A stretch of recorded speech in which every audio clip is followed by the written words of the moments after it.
Break के बाद आपका स्वागत है। बड़ी खबर आपको बता दें, प्रदेश में सियासी नियुक्तियों का सिलसिला जारी है। संसदीय सचिवों की नियुक्ति जल्द होगी। आज या कल में यह नियुक्ति हो सकती है। 10 से 15 विधायकों को सचिव बनाया जा सकता है। जो पहली बार विधायक जीत कर आए हैं उन्हें भी इसमें शामिल किया जा सकता है। तो यह बड़ी खबर आपको बता दें, आज या कल में यह नियुक्तियां हो जाएंगी और 10 से 15 विधायकों को सचिव पद दिया जा सकता है। और जो पहली बार विधायक जीत कर आए हैं उन्हें भी हो सकता है कि इसमें शामिल किया जाए।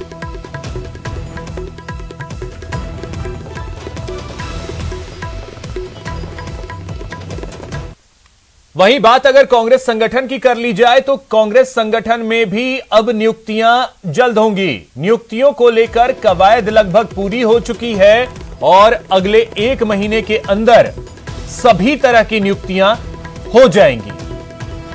तो इसको लेकर कवायद जो है वो लगभग पूरी हो गई है, ऐसा माना जा रहा है। और अगले 1 महीने के अंदर नियुक्तियां जो हैं संगठनात्मक वो हो जाएंगी।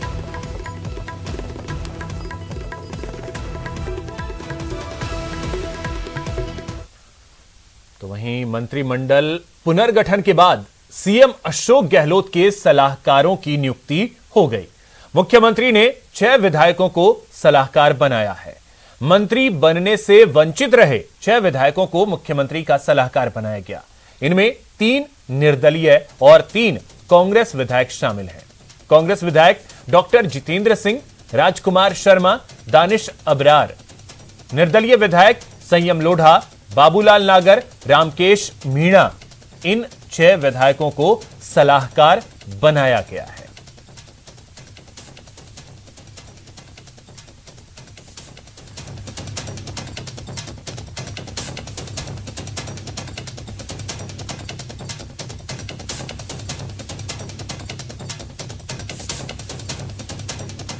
गंगापुर सिटी से विधायक रामकेश मीणा को मुख्यमंत्री का सलाहकार बनाया गया है। 6 लोगों की जो टीम बनी है उसमें उन्हें जगह दी गई है।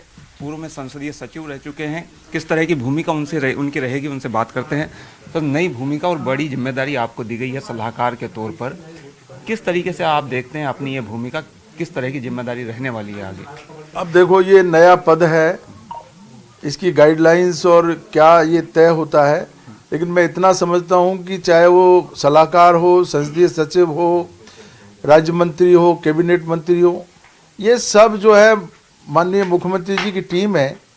और मुख्यमंत्री जी के इशारे से, मुख्यमंत्री जी के निर्देश के अनुसार ये सब लोग काम करते हैं। तो उसी रूप में हम भी यही सोच रहे हैं कि जो भी उनके निर्देश होंगे, जो गाइडलाइंस तय होगी, और उसी के मुताबिक हम लोग काम करेंगे। मुख्यमंत्री जी के सहयोगी के रूप में काम करेंगे। लेकिन मंत्रिमंडल में एक भी जो है वो निर्दलीय को शामिल नहीं किया गया। आप लोगों ने साथ दिया था सरकार पर, जब संकट आया था सब निर्दलीय जो है वो साथ में थे सरकार के। ये तो मैं क्या बता सकता हूँ। मैं बार बार कह रहा हूँ कि निर्दलीय साथियों ने और हमारे बसपा के जो साथी हैं उन्होंने बहुत ईमानदारी के साथ में, और सोनिया जी के नाम पर, प्रियंका जी के नाम पे, और कांग्रेस की जो एक कल्चर रही है, जो कांग्रेस का इतिहास रहा है, राहुल जी की जो हमेशा जो वादे उन्होंने किए हैं, कांग्रेस उन वादों को निभाती रही है। और कांग्रेस ने कभी भी एहसान फरोशी का काम नहीं किया। जिन लोगों ने भी कांग्रेस पार्टी की मदद की है, कांग्रेस पार्टी ने उनको हमेशा पार्टी में तवज्जो दी है। तो निर्दलीय साथियों ने और बसपा के जो साथी हैं उन्होंने संकट के समय में सरकार की बहुत ज़्यादा मदद की। और आदरणीय मुख्यमंत्री जी हमेशा इस बात को दोहराते रहते हैं। तो उनके मुंह से ये बात सुनकर के हमें बहुत सुखद लगता है। चाहे उसमें हमारे कोई किसी साथी को कोई मौका मिला नहीं मिला, इस बात का हमें कोई गम नहीं है, लेकिन वो हमारे उस योगदान को याद करते हैं। ये हमारे लिए बहुत बड़ी बात है। नहीं, शामिल नहीं किया गया। आपको लगता है कि पार्टी में ही आपका विरोध हुआ हो कांग्रेस में? अब पार्टी में विरोध किस वजह से ये निर्दलियों को अलग किया है, मेरा तो जो मुझे जानकारी हुई है उसमें ये पायलट साहब हमेशा शुरू से ही निर्दलीय साथियों का और बसपा से आने वाले साथियों का विरोध कर रहे थे कि इनकी कोई जरूरत नहीं है, इनको मंत्रिमंडल मंत्रिपरिषद में शामिल नहीं किया जाए। और हो सकता है उनकी वजह से ही हमारे इन साथियों को बाहर रखा है। तो जैसा भी है, लेकिन हमने हमारा फर्ज निभाया, हमने हमारा कर्तव्य निभाया। और जो हम लोग जो कांग्रेस पृष्ठभूमि के लोग हैं उन्होंने पार्टी पर भी कोई एहसान नहीं किया है। हमने हमारी जो जिम्मेदारी थी, हम पार्टी के निष्ठावान कार्यकर्ता, टिकट भले ही कट गया, टिकट जो पायलट साहब की वजह से कटा, तो हमने उस चीज को गौर नहीं किया। हमने पार्टी की आगे का भविष्य देखते हुए हमने पार्टी की मदद की, पार्टी का साथ दिया है। अब उनका मंत्रिपरिषद में शामिल करना नहीं करना ये तो मुख्यमंत्री जी का और हाईकमान का काम है, उन्होंने अपना काम किया है। कैमरामैन बलबीर सिंह के साथ दिनेश शर्मा, न्यूज 18 जयपुर। इसलिए मैं तो साधुवाद देता हूँ मुख्यमंत्री जी को। मैं शायद ऐसे बहुत से मेरे जैसे लोग होंगे, मैं 1-1.5 महीने पहले माननीय मुख्यमंत्री जी से मिला था और मैंने मुख्यमंत्री जी से आग्रह किया था कि माननीय मुख्यमंत्री जी, आपको आने वाले समय में मंत्रिमंडल का कोई ऐसा फैसला करना पड़े तो मेरे बारे में आपको विचार करने की जरूरत नहीं है। मैंने मुख्यमंत्री जी को आग्रह किया था, क्योंकि आप उन लोगों को एडजस्ट करिए जिनको आप एडजस्ट करके सरकार चलाने में कंफर्ट महसूस करें। हम तो वैसे ही इस सरकार बनाने के वाले सहयोगी हैं, सरकार को कायम रखने वाले सहयोगी हैं, और यही सरकार वापस 2023 में राजस्थान में वापस सरकार में आए, इस बात के लिए भी हम कर्तव्यनिष्ठ हैं। आप मंत्री रह चुके हैं, आपको खाद्य आपूर्ति विभाग का आपने जिम्मा संभाला था, नए नए प्रयोग आपने किए थे। अब किस तरह से सलाह देंगे? मुख्यमंत्री जी ने आपको सलाहकार बनाया, तो जो भी जिम्मेदारी मिलेगी उसका निर्वहन किस तरह से करेंगे बाबूलाल नागर? देखिए, आप जानते हैं राजस्थान के मुख्यमंत्री तो स्वयं अपने आप में एक ऐसी शख्सियत है कि जो सबकी सुनते हैं और सबकी भावनाओं की कदर करते हैं। मैं समझता हूं हमारी प्राथमिकता होनी चाहिए हम जैसे लोगों की, जो प्रदेश के मुख्यमंत्री राजस्थान के आम आयाम के लिए जो फैसले करते हैं और जिनको केंद्र बिंदु बनाकर जो निर्णय करते हैं, उन लोगों तक वो लाभ पहुंचे, इसमें हमें कर्तव्यों का निर्वहन करने की आवश्यकता है। अगर ये पहुंच गए मुख्यमंत्री जी के मंशा के अनुसार, तो राजस्थान के ये मुख्यमंत्री जी ऐतिहासिक पुरुष बन जाएंगे हिंदुस्तान के, क्योंकि इनका सोच ही आम आदमी और गरीब आदमी है। जानने वाले बाबूलाल नागर के बारे में कहते हैं दबंग नेता हैं और जो सोचते हैं वो कर बैठते हैं। सलाहकार भी बनाए गए हैं तो भी वो उनकी उतनी चलेगी जितनी की कैबिनेट मंत्री की चलती है। तो कैसे अब आप नई पारी खेलेंगे? देखिए, जब प्रदेश के में फैसला हो रहा था कि राजस्थान में किसको मुख्यमंत्री बनाया जाए, तो शायद मेरे जैसे हम 13 निर्दलीय लोग थे, उनमें से उस समय 11 लोग एक ही बात कह रहे थे कि हमारी कोई शर्त नहीं है, बस एक ही शर्त है कि राजस्थान का मुख्यमंत्री अशोक गहलोत को बनाया जाए। इसलिए मैं आपसे कहना चाह रहा हूं, हमारे लिए तो हम जो विधायक के रूप में भी आज तक उन्होंने मुख्यमंत्री ने सलाहकार बनाया है, हम तो जो विधायक बन के भी अशोक गहलोत के राज में अपने आप को मुख्यमंत्री समझते हैं। मुख्यमंत्री समझ के ही इतना कॉन्फिडेंस होता है हम लोगों के बीच में कि हम आम गरीब का कोई भी बात लेकर जाएंगे। जैसे मुख्यमंत्री फैसला करता है, इसी तरह हमारे मन में आत्मबल होता है कि इस काम को हम मुख्यमंत्री से करा के ले आएंगे। आखिरी सवाल, संभावनाएं हमेशा जिंदा रहती राजनीति में, अगला को रिशफल होगा, उसमें बाबूलाल नागर को मंत्री बनाए जाने की उम्मीद है? देखिए, मैं फिर आपसे कहना चाह रहा हूं, हम तो अपने आप को, मेरे जैसे कई दर्जन लोग ऐसे हैं जो अपने आप को मुख्यमंत्री समझते हैं। अशोक गहलोत मुख्यमंत्री है तो हम तो अपने आप में स्वयं ही मुख्यमंत्री हैं। बहुत बहुत शुक्रिया। ये थे बाबूलाल नागर, जो कि मुख्यमंत्री के सलाहकार बनाए जाने से बेहद खुश हैं और कह रहे हैं कि जो भी जिम्मेदारी उन्हें दी जाएगी ईमानदारी से उसका पालन करेंगे और उनके चेहरे पर कोई शिकन नहीं है। नई मंत्री नहीं बन पाने का कोई मलाल इनके ऊपर नजर आ रहा है। कैमरा पर्सन मान सिंह के साथ बाबूलाल धायल, न्यूज 18 जयपुर। राजकुमार शर्मा को जो है वो सलाहकार बनाया गया है, मुख्यमंत्री का बड़ा ओहदा जो है उन्हें दिया गया है। राजकुमार शर्मा पहुंचे हैं, अभी आप देखिए किस तरीके से उनका जो है स्वागत किया जा रहा है। यहाँ पर बड़ी संख्या में समर्थक जो है उनके पहुंचे हैं और बड़ी जिम्मेदारी जो है उन्हें दी गई है। उनसे हम बात करने का एक बार कोशिश करते हैं।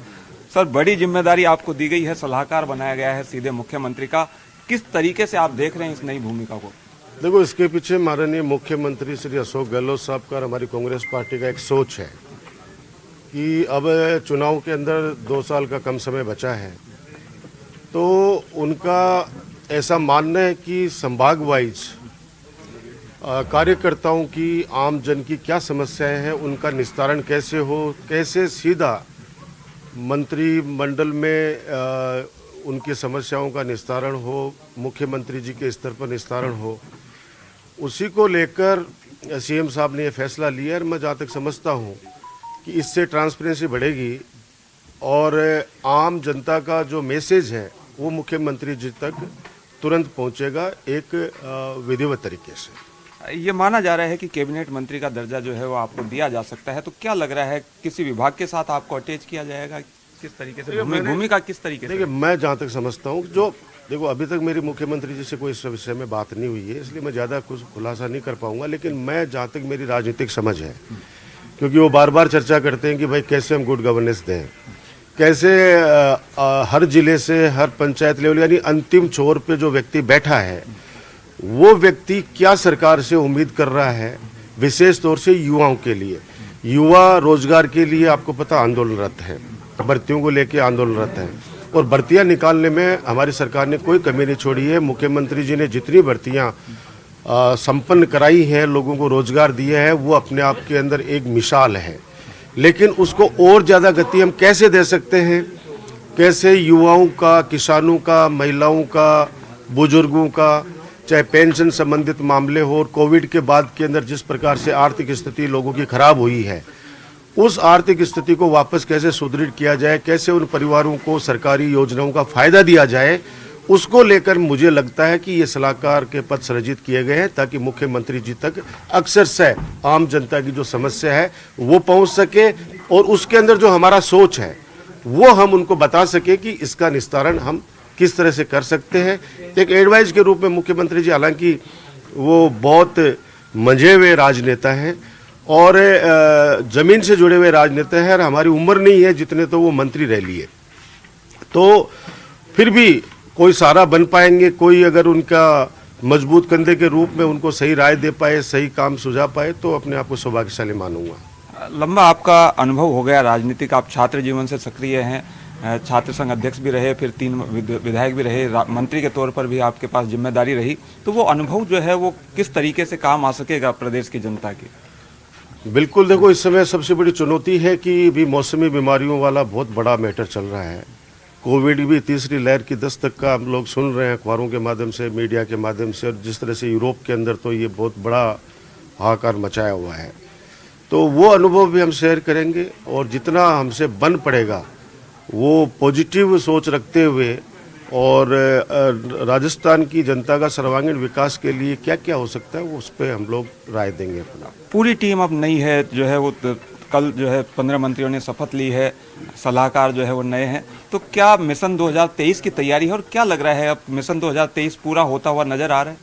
देखिए, सबसे पहले तो मैं आपके माध्यम से सभी हमारे जो नव नियुक्त मंत्री महोदय हैं उनको मेरी तरफ से बहुत बहुत बधाई देना चाहता हूँ, शुभकामनाएं देना चाहता हूँ कि वो सरकार की और आम जनता की उम्मीदों पर खरा उतरे और टैलेंटेड हैं लोग बाग, क्योंकि अपने अपनी विधानसभा क्षेत्र से संघर्ष करके जीत कर आते हैं, तो जनता का तो विश्वास उन पर है ही है। 2023 का जो मामला है, मैं आज फिर कह सकता हूं आपको कि सरकार कांग्रेस वापस रिपीट करने वाली है, वापस आने वाली है सत्ता के अंदर, क्योंकि जनहित के जो कार्य हैं और भारतीय जनता पार्टी की जो केंद्र सरकार है वो जिस प्रकार से महंगाई के मामले में मैं आज बता रहा हूँ सारे रिकॉर्ड तोड़ दिए और जनता इस समय त्रस्त है। एक तरफ तो कोविड की मार, नोटबंदी की मार, दूसरी तरफ महंगाई की मार, तो अब जनता इनके झूठी बातों पर कथनी और करने में अंतर को समझ चुकी है।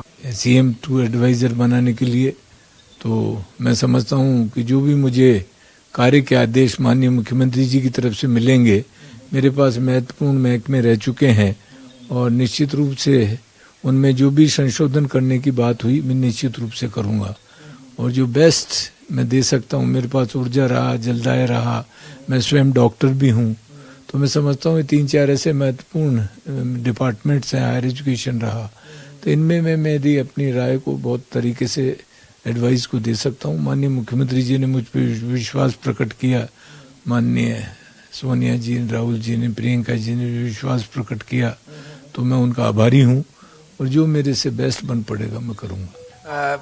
डॉक्टर साहब को क्या लगता है, बहुत सारी मजबूरियां रही होंगी सीएम साहब की, वो आपको मंत्री बनाना भी चाहते होंगे, लेकिन इस बार बहुत दिक्कतें भी आपने समझी होंगी। लगता क्या है, आपको उम्मीद थी कि आप मंत्री बनेंगे, लेकिन अब आप खुश हैं कि चलो कोई बात नहीं, ऐसे दौर में अगर उन्हें आपको एडवाइजर भी बनाया गया है तो कोई नाखुशी का इजहार नहीं किया आपने? देखिए, ऐसा है कि माननीय सोनिया जी ने, राजीव जी ने आज से 20 साल पहले मुझे मंत्री बना दिया था और दोबारा फिर मैं ऊर्जा और पीएचडी जैसे महकमे रहे, तो मुख्यमंत्री जी ने और हमारे एआईसी, हमारे सोनिया जी ने, उन्होंने देने में मुझे कसर नहीं रखी। मैंने आई डिड माई बेस्ट, जो राजस्थान में बेहतरीन इन विभागों में हो सकता था मैंने करने की कोशिश करी उनके मार्गदर्शन में। मैं समझता हूँ उनके सबको एडजस्ट मंत्रिमंडल में नहीं किया जा सकता, लेकिन अब जो भी जिम्मेदारी मुझे दी है माननीय मुख्यमंत्री जी ने, मैं उनके विश्वास को पूरा करने की चेष्टा करूंगा। आपको जब इत्ला मिली कि आपको सलाहकार बनाया गया है, आपने मुख्यमंत्री जी का शुक्रिया अदा किया? नहीं, अभी मुझे ऑफिशियल नहीं मिली है, ऑफिशियल सूचना नहीं, मुझे टीवी के माध्यम से ही पता लगा। माननीय माकन साहब ने मेरे से इस बारे में सहमति ली थी, तो मैंने मेरी सहमति उनको दे दी थी और ये मुझे टीवी के माध्यम से पता लगा कि उनको नियुक्त किया गया। मैं आभारी हूँ उनका कि उन्होंने मुझे इस योग्य समझा। डॉक्टर साहब, क्या लगता है, राजनीति संभावनाओं का खेल है और अभी भी सरकार के इस कार्यकाल में 2 साल बचे हुए हैं। माना यह जा रहा है कि अगली बार जब भी रिशफलिंग होगी तो आपको मंत्री बनाया जाएगा। आपको उम्मीद है कि सीएम साहब कोशिश तो पूरी करेंगे अपने साथ रखने की?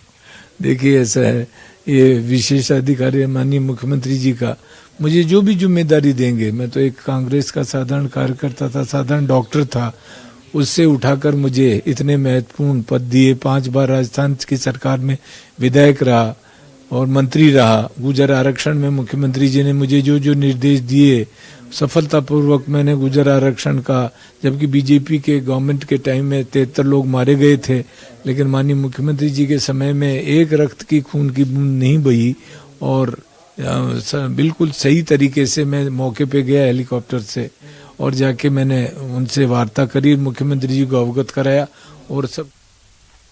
फेरबदल के बाद गहलोत कैबिनेट में मेवाड़ से किसी को जगह नहीं मिलने पर पूर्व केंद्रीय मंत्री डॉक्टर गिरिजा व्यास ने दुख जताया। डॉक्टर गिरिजा व्यास ने कहा कि डॉक्टर दयाराम परमार मेवाड़ और वागड़ दोनों क्षेत्र से आते हैं, साथ ही परमार पढ़े लिखे और काबिल थे, ऐसे में मंत्रिमंडल में उन्हें भी जगह देनी चाहिए थी।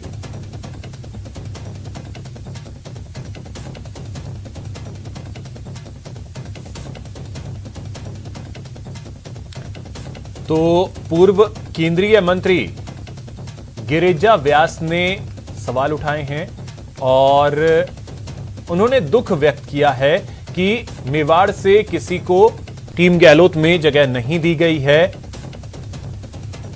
और जगह दी जानी चाहिए थी दयाराम परमार को। मेवाड़ के सीटें भी कम आई थी, लेकिन जो नए लोग हैं उनको शायद लिया नहीं गया है, इसलिए नयों को ये जो सेक्रेटरी बनाएंगे, पार्लियामेंट्री सेक्रेटरी, उसमें जरूर नंबर आ जाएगा। हम कहीं पर भी रहें काम कर सकते हैं। दयाराम परमार को लिया जाना चाहिए था, मुझे नहीं पता कि किन कारणों से नहीं लिया, हालांकि वो इसके काबिल भी है, पढ़े लिखे भी हैं, उनको लिया जाना चाहिए था। तो फिलहाल इतना ही, नमस्कार।